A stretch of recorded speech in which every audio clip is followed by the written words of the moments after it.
Un être est sage quand il fait quelque chose. Le résultat, c'est pour apporter la vie. Il n'y a pas la mort dedans. Mais si l'avion s'écoule, c'est que lui qui a fait intelligent. C'est une bonne intelligence. Mais la sagesse est au-delà de l'intelligence. C'est-à-dire quoi? La sagesse, c'est lorsque une personne réfléchit à un niveau où ça dépasse l'étape d'un homme. C'est pour cela que lorsque un sage parle, tu as l'impression qu'il n'est plus un homme, c'est un génie. Il vient d'une autre planète.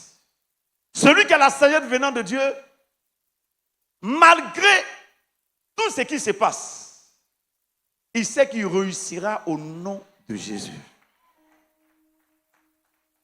Parce que ta sagesse n'est pas limitée. La sagesse n'est pas limitée de Dieu, n'est pas limitée à un homme. L'hôpital n'a rien à voir. La situation que tu vis là, tu réfléchis. C'est pour cela que tu trouves qu'il n'y a pas de solution. Mais la sagesse dit, au temps convenable, Dieu fera le miracle qu'il a promis à ses enfants. Qu'est-ce que Dieu ne peut pas faire?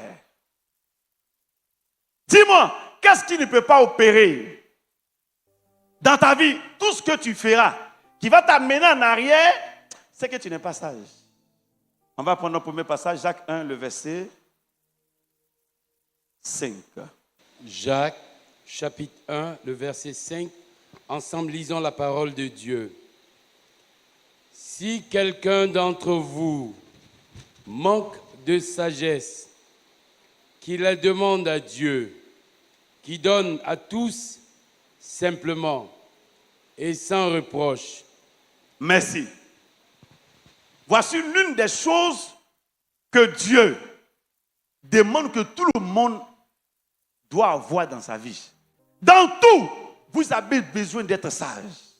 Si tu n'as pas l'amour, arriver quelque part, ta haine va faire que les gens vont sentir que celui-là il n'est pas un homme de bien. Si tu n'as pas de maîtrise de soi, tu vas être emporté partout dans ta vie. Mais on va t'avoir facilement. Parce que si quelqu'un veut te lancer un sort et qui te provoque dans ta colère, tu risques de poser un acte et puis il va t'avoir. Tu manques de sagesse. Il dit demande. Si tu ne demandes pas, tu seras toujours comme un homme insensé. Tu vas commencer, tu ne termines jamais. Tu vas tout te retrouver en arrière. Quand tu as une opportunité, il suffit que tu aies de l'argent. C'est fini. Tu manques de sagesse et tu es capable de t'adonner à tout ce qui est péché. Quand tu vois une jeune fille, j'ai l'argent. Est-ce que c'est sage?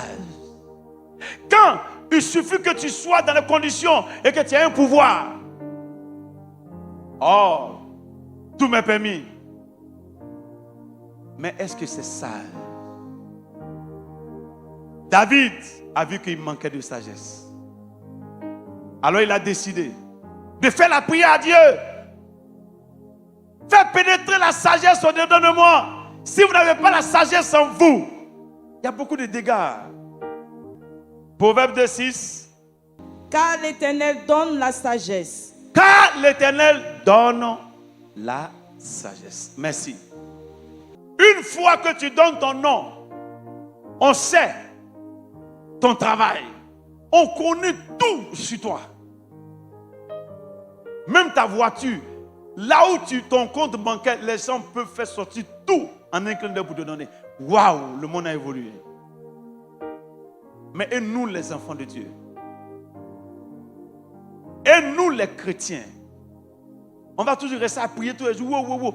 Pourquoi la sagesse ne fait pas qu'on ait de grandes sociétés? Pourquoi la sagesse ne fait pas qu'aujourd'hui, on puisse briller dans tous les domaines? On est toujours aux mêmes limites là. Seigneur, bénis-moi. Seigneur, accorde-moi tes choses. Seigneur, il faut faire tes choses. Seigneur, il faut faire tes choses. Seigneur, apporte-moi tes choses. Mais attends, ta sagesse peut te permettre d'atteindre des dimensions extraordinaires. Et je sais qu'à partir d'aujourd'hui, quand tu auras la sagesse, tu vas déplacer les problèmes et les montagnes dans ta vie au nom de Jésus-Christ. Le sage, quand il parle, c'est qu'il est l'heure. Il ne parle pas tout le temps. Proverbe chapitre 19, nous lisons le verset 11. L'homme qui a de la sagesse est lent à la colère. Celui qui est sage est lent à la colère. Et il met sa gloire à oublier les offenses. Et il met sa gloire à oublier les offenses. Celui qui est sage, il est lent. C'est-à-dire que même s'il doit se mettre en colère, il va durer d'abord. Mais sa colère doit donner une bonne réponse. C'est comme Jésus.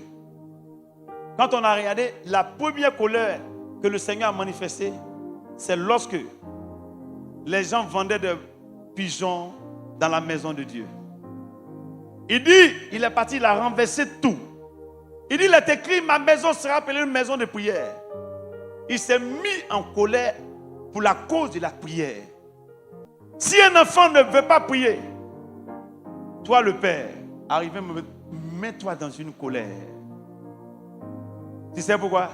Parce que l'enfant va partir un jour quelque part et il sera seul. L'arme qu'il pourra utiliser, c'est la prière. Parce que son voisin sera mystique. Si tu n'as pas pris tes enfants à prier, ils vont succomber par la puissance des ténèbres. C'est pour cela, dès que tu les as avec toi, montre-leur le chemin de la prière. Bien-aimé, celui qui est sage est lent en colère. Mais celui qui est sage aussi, il ne dure pas. Il oublie facilement. Nous voyons que nous tous, on a besoin de la sagesse. Ne rentre plus dans ta vie sans la sagesse. Demande à Dieu